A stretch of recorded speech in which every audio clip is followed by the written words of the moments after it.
Oi pessoal, tudo bem com vocês? Eu me chamo Lucas de Castro Silva, sou aluno do curso de jornalismo do ano de 2017, Polo Altamira, estou residindo aqui em Belém do Pará. Bom, eu escolhi o tema para falar sobre fake news, e esse tema é um tema super atual, né? Que repercute não só no Brasil como no mundo inteiro. O que me chamou muita atenção foi a respeito das notícias falsas que se disseminaram principalmente nas eleições de 2022. Muitas informações desencontradas, sem fundamentos, ganharam as redes sociais e passaram a ser encaradas como verdade por muita gente. Isso foi muito perigoso, no meu entendimento. Eu coloquei aí fake news, o peso da desinformação, justamente pelo poder que essas notícias falsas têm, de certa forma, de influenciar a decisão do voto, inclusive de muitos eleitores, como, no meu entendimento, aconteceu no Brasil em alguns momentos. Falo aqui sobre o perigo das fake news nas eleições de 2022, como eu disse, e eu separei aqui alguns tópicos. Primeiro, discursos sem provas se espalharam nas redes sociais antes das eleições e preocuparam autoridades, né?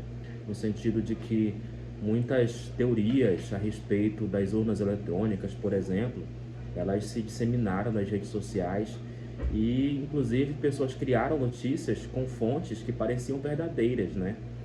Usaram, inclusive, sites confiáveis e tradicionais para tentar manipular a opinião pública. Instituições como o TSE e o TJE travaram uma queda de braço contra as notícias falsas amplamente compartilhadas nas redes sociais. O TSE, que é o Tribunal Superior Eleitoral, e o TJE, que é o Tribunal de Justiça Eleitoral, eles massificaram as informações nos veículos de grande circulação, principalmente desmentindo muita coisa que ia para o ar, que estavam sendo compartilhadas. E as instituições nunca haviam se posicionado de forma tão forte como aconteceu nas eleições de 2022. Publicações disfarçadas de fontes oficiais confundiam eleitores. Como eu falei, muitas dessas pessoas acabavam se passando por veículos confiáveis, e isso não era verdade, né?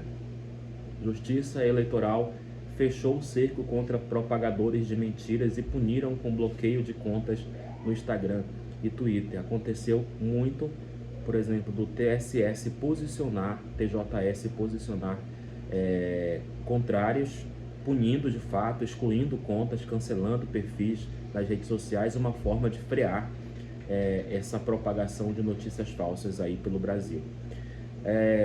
Eu separei alguns tópicos aqui sobre a disseminação desse problema. Primeiro eu digo aqui que o primeiro turno das eleições gerais de 2022, realizado em 2 de outubro, e os dias que sucederam o pleito foram marcados por uma intensa proliferação de notícias falsas.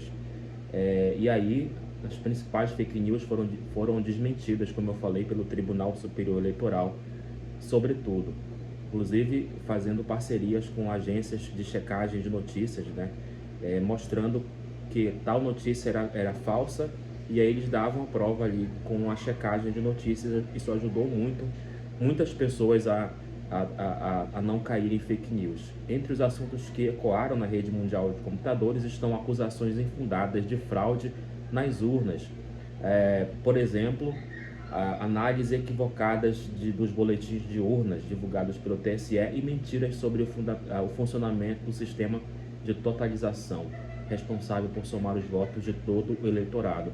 É o que falaram muito sobre as urnas eletrônicas, né, dizendo que existe o tal código-fonte, que esse código deveria estar disponível para todos os eleitores.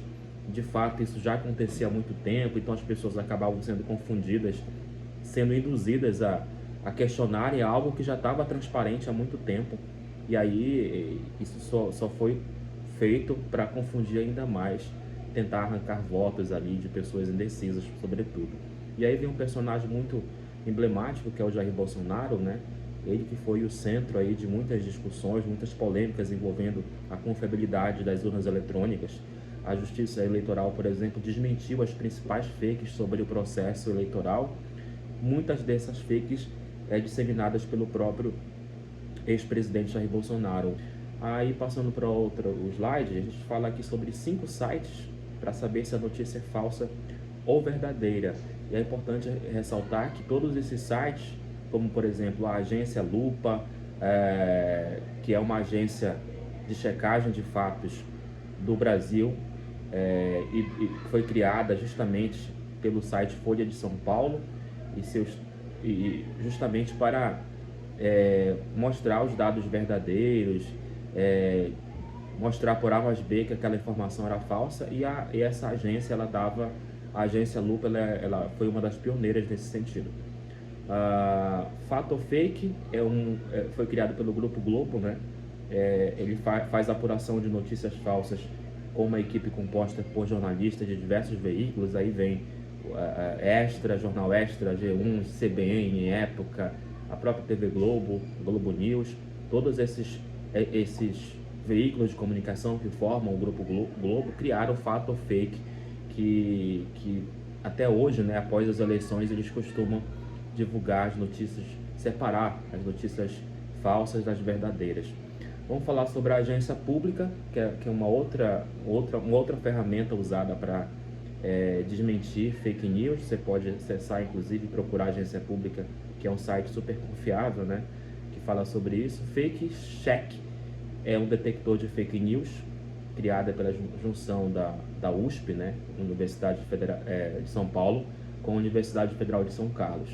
Então, ela é uma plataforma que utiliza a aprendizagem de máquina e inteligência artificial para avaliar se um texto é verdadeiro ou também se um texto é falso. Então tá aí, gente, espero ter colaborado um pouco com esclarecimentos a respeito das fake news. É o peso da desinformação, né? Muita coisa, infelizmente, muitas pessoas acabaram caindo em muitas mentiras nesse processo eleitoral, mas a gente viu que as instituições, como por exemplo os próprios veículos de comunicação e as instituições como o poder do TSE e o TJE, lutaram até onde puderam e lutam até hoje para que a verdade possa prevalecer acima de tudo. Muito obrigado.